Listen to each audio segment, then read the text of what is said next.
Comic Boom.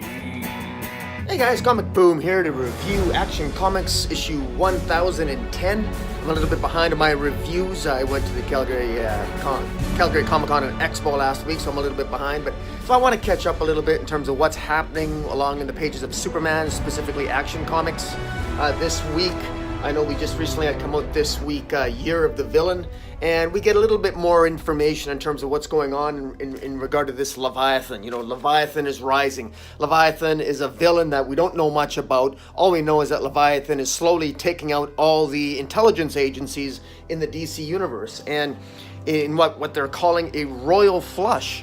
And just to remind people, the 5 primary intelligence agencies in the DC universe are Spiral, which is the primary agent of Spiral is Tiger, and the last time we saw Tiger was in the pages of Grayson.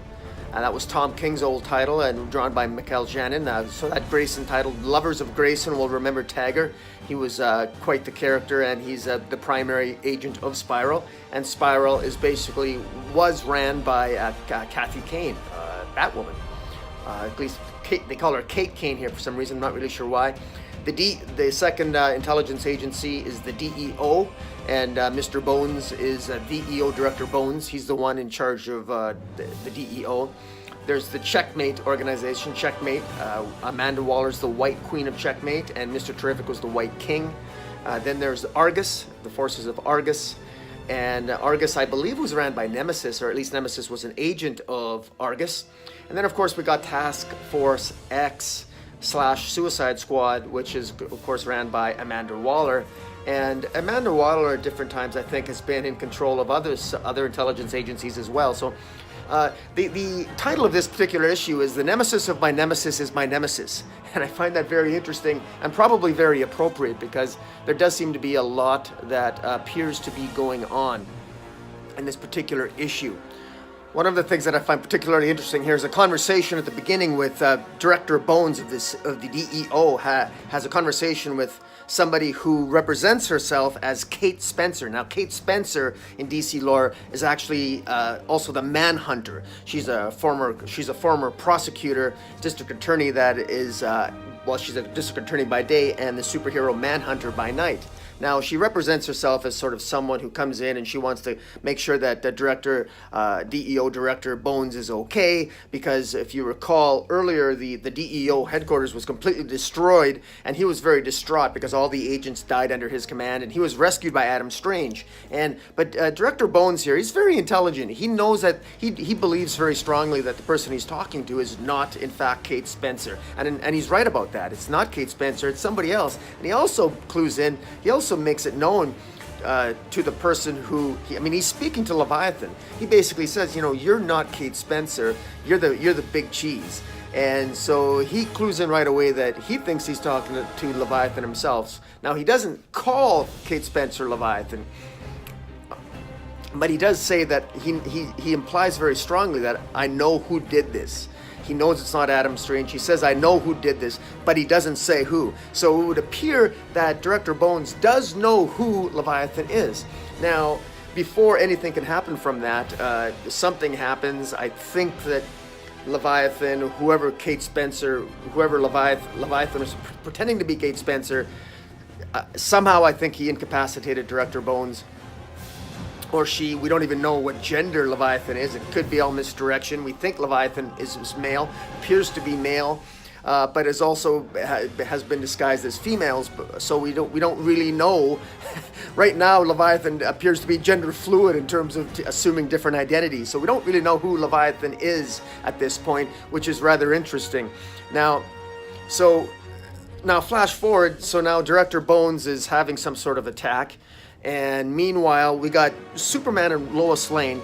They're investigating Spiral because they know that a royal flush is occurring. A royal flush being that somebody has taken out all the intelligence agencies on the planet, and the press is deeming, they're calling it the royal flush. The takedown of Spiral, the DEO, Checkmate, Argus, and Task Force X. The destruction and the systematic attack against those various intelligence agencies is called a royal flush. That is what is occurring, and it's also what is being mentioned in Year of the Villain.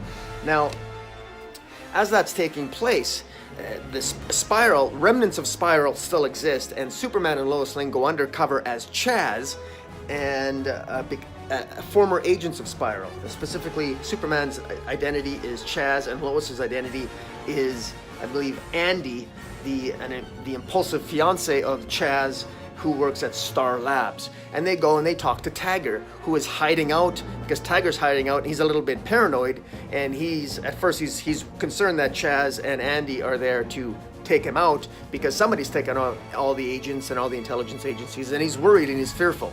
And as they're talking to Tiger, Chaz, as Superman, of course, he realizes that they're going to be attacked, and the entity, the powerful entity that we assume is Leviathan, or at least is attacking people at the behest of Leviathan, sort of attacks Superman, and Superman gets rid of the threat. He glows and he explodes, but before this new threat explodes, Superman flies him into the upper atmosphere where he explodes.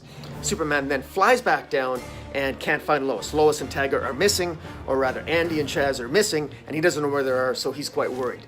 What's also interesting here, to keen readers, you will note that Superman is glowing. He's got a strange blue glow about him. So it seems obvious to me that it was a trap. This was all a setup, that Leviathan, I believe, was expecting Lois and Superman as Chaz and Andy to show up at Spiral to talk to Tiger, because I think it's just too convenient, because Superman now has a strange blue glow around him, and I think that's something that was planned, and I think that's some way to incapacitate Superman in a future issue.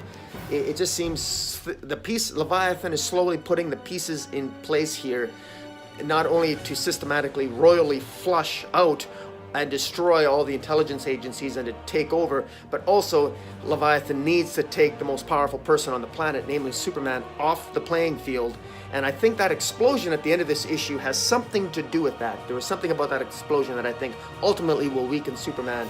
And I do note that in solicitations contained in Year of the Villain, Superman does appear to be wearing some sort of kryptonite brace around his chest, so that might be one way to incapacitate him as well. Is that related to the explosion of the so-called Leviathan villain at the end of this issue? I'm not sure, but it is interesting. Guys, this is whetting the appetite a little bit more. I wish we had a little bit more substance. This is a very slow-moving read, but I'm a little bit more. My initial read on this, I was more upset, but having read Year of the Villain, which I'll review in a separate review, in a separate video, it's more as at play here, and with Lex Luthor in the pages of Justice League sacrificing his life to basically to be reborn through Perpetua's machinations, and with Lex Luthor making offers to the various villains all over the planet, including perhaps even Leviathan, him or herself. I think that sort of whets my appetite a little bit more. It also plays into possibly what's happening in Batman. Lex Luthor making an offer to the various villains of the planet to power them up a little bit more. Lex Luthor, before he basically committed suicide with the government, after Lex Luthor attacking the White House and being attacked then by the government agent of Captain Atom, Lex Luthor essentially kills himself, only to be reborn. Lex Luthor liquidates his entire massive financial empire, and he basically utilizes those resources to try to make offers to various villains to power them up and make them more powerful than ever before, all with the guise of creating doom.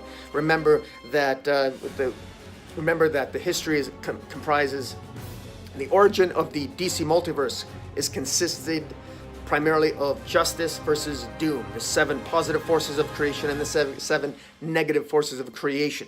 And one is, you can either side with justice or you can side with doom. And of course, Lex Luthor sides with doom, the Legion of Doom, and the Justice League heroes are going to have a huge fight ahead of them.